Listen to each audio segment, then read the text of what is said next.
Ladies and gentlemen, welcome back to the channel. Today I had the privilege to sit down with a true titan in the world of business. Meet Mr. Bajara Jabbie, a highly successful investor and entrepreneur with business and investments in petrol stations, real estate, and manufacturing. In this interview, Mr. Jabbie shares valuable insights on Gambia's economy. We discuss agriculture, manufacturing, import, exports, tech, and most importantly, we discussed how Gambian entrepreneurs can leave their mark on the nation. We also did a separate video where Mr. Jabbie showed me his manufacturing company that produces baby foods, chips, popcorn, and animal feed. That video will be uploaded soon, so make sure to subscribe to the channel and stay tuned for that. Let's get into the interview. No, it's sad. I feel like Gambians don't buy, like we need to buy Gambian, you know.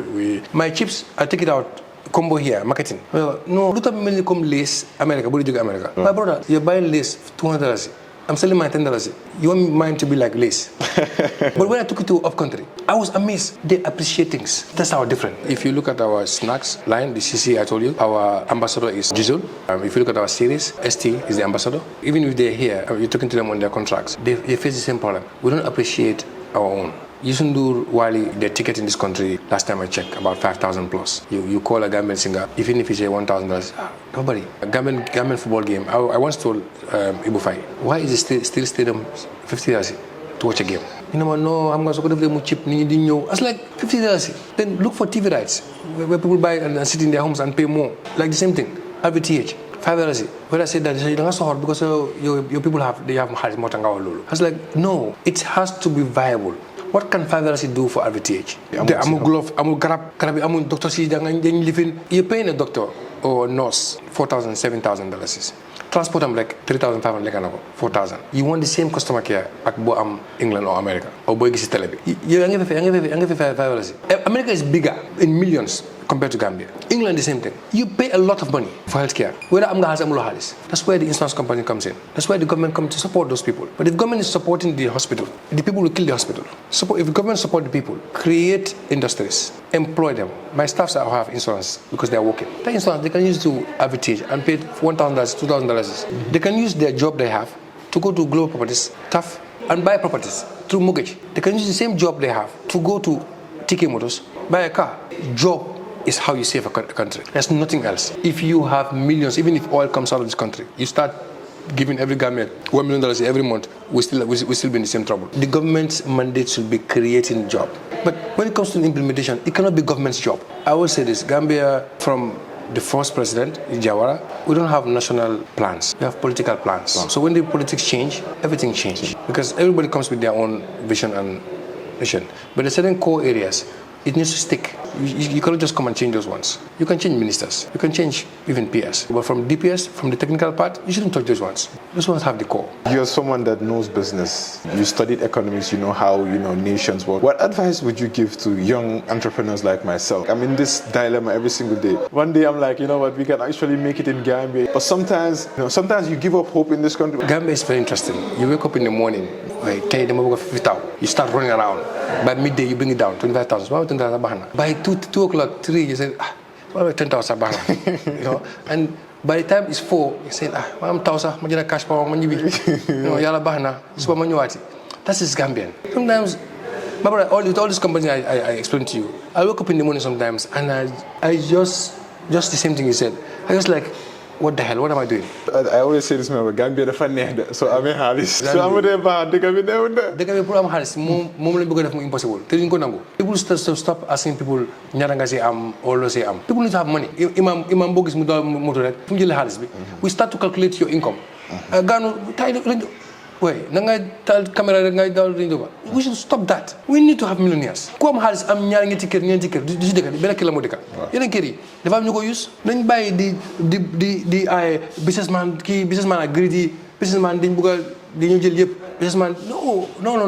Civil servant think business people are greedy. Businessman thinks civil servant they sohor bugu take. This is the division we have. From you talk new atan. A government cannot run a country without private sector. Private sector cannot run a country without a government. And that's what I'm saying. The youths are not the future. The youths are now. We are in reality now. They hope they give you all the time. No, dinabah. No, that do musabah. Not only the government. The government. I'm not talking about the government here. I'm talking about globally. The NGOs that comes here, they come with all these youth empowerment schemes. They come with $1 million and then you divide it into 1,000 people. You give each one $5,000. I said, and you tick your boxes that, oh, the Millionaire guy put poultry. Do you know how many funds will come here for poultry? I was invited in one of them. I told them, you're creating poultry. What feed the poultry? You have never invited us even one time. Because they want to tick. And they say, Gano, what you are doing is great. My advice to youth is, we have to go for it. We shouldn't be sitting and waiting. Harad Naba.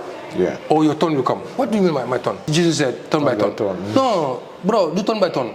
We have some turn right now. People say, they're entitled. You see, they're entitled. You know, they're entitled. I'm privileged. My dad paid for the best schools here, best schools abroad, and I'm back. I'm suffering. Imagine someone who doesn't have. Someone who doesn't even have. And you have to even fend for your family. So these are things that I always tell anybody who comes to me and says, I'm going to need me. I said, look, we have to be vocal. We can't do that without people like you. Right now, my message will be seen by a lot of people. We have sent something out there, and that's what we need in this country. There's a lot of gaps in the country. I met youths that are doing well. You, others in tech, but it's been like everybody is in tech. Yeah, just the other day I was having this conversation with someone. He told me everyone was thinking about being the Elon Musk, being the Mark Zuckerberg. He said, bro, Gambia, agun level bobunon. We've not reached that level. Those people, they have everything figured out. They eat, their fridges are filled. You know, they don't have to think about food. They don't think about electricity. They're not thinking about any of those. So they can actually go into tech and do other things. But for us, I think we need to focus on things that will feed us now. We do a survey. Even the election, you can see it in the elections. Combo, we think we are the Gambians. You will ask 90% of youths, they've never been after Biam. And they will sit here, they want to dictate Gambia how it should be run. You cannot sit here, I'm leaving Basse, you're telling me this is best for the country. The youth needs to explore the country. There is gap here. But our biggest problem is lack of platform. You cannot create an entrepreneur. You create a platform, entrepreneurs will step on it. You cannot come give me money to make me an entrepreneur. If you have football academies, agents, it's a platform. If I'm playing football, they'll see me, they'll take me. But you cannot come and make me a footballer to go and play abroad. No, you create those platforms. Senegal, you go to Touba. Any grain in the way you want in Senegal is in Touba. Because there's a market for it there. It's like a stock market. You'll be amazed. You see people there with almost $1 million in their bag to buy grains. We have talent all over. But where do you showcase your talent? You want to buy grains, there's a platform where you go, all the grain supplies are in there, how much they produce, each area, what they produce. This area, they produce millet. This area, you go to Nyomi, they produce this. You go to...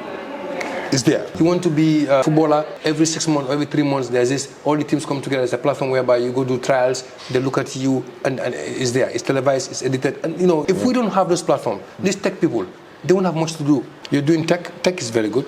Tech is changing the world. Tech in agriculture now. That's why I said industry brings out the best out of tech. Now you can have farms that they use drones. You collect data. These are all tech. It's very important. But the reality right now is fog ñu bay ñu mëna am luñ bëgg. Foog ñu béy ñu mëna am luñ bëgga. Do you agree with what Mr. Jabbie said? Share your thoughts in the comments below. The next video is about Mr. Jabbie's manufacturing company, so stay tuned for that.